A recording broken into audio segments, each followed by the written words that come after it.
My name is Callie Orlandoni. I am 24 years old, and when I was 9, I was diagnosed with a brain tumor, and we decided to do radiation, but that after that, I was considered stable, and they wanted to kind of take a watch and wait approach.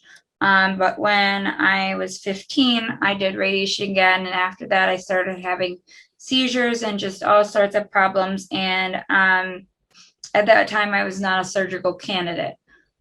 So then when I was 16, it had doubled in size. And with technology approval, they saw that they had about a centimeter to work within. And so 7 days later, I had a 6-hour brain surgery.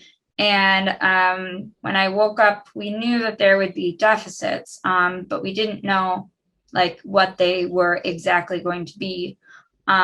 So I was wheelchair bound. I was not able to use any of the right side of my body. So over several years, with extensive PT and OT, I have relearned, but it was definitely something that was different than other 16-year-olds my age.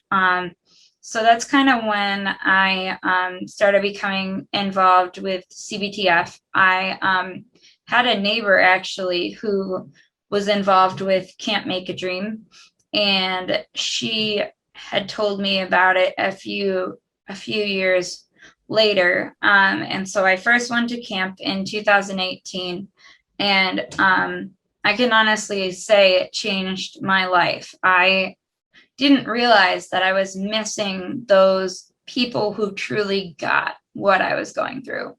And just being able to spend a week with people who were like me and truly understood what I had gone through and were kind of able to relate on that level. It was a lot different than anything I had ever experienced.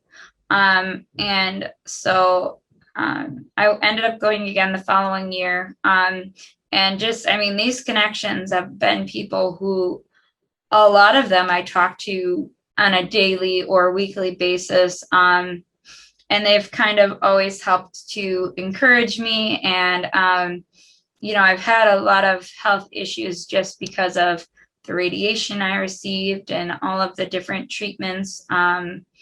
And when I received the radiation, it was brand new, so there wasn't a lot of research, but it was either that and, kind of let it grow and know that at one point it would block blood supply and I would be, dead, or do these treatments. And so I definitely chose to do the treatments. They weren't always pleasant, but I did them, and CBTF just has been a blessing. I have continued to, when I'm feeling up to it, there was a photography session that I took a part in, and also another survivor who I had met at camp has done different art workshops.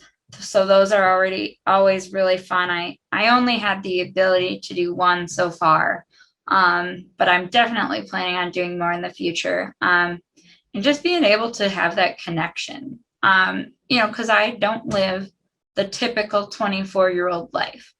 I have IV fluids, I have a feeding tube, I have all IV meds. It's very different than, somebody my age who is working and having their own house and everything. But just having that support has been so nice and really just makes me feel like I can do it if other people are doing it. And, I have a friend who 3 years ago today actually passed away.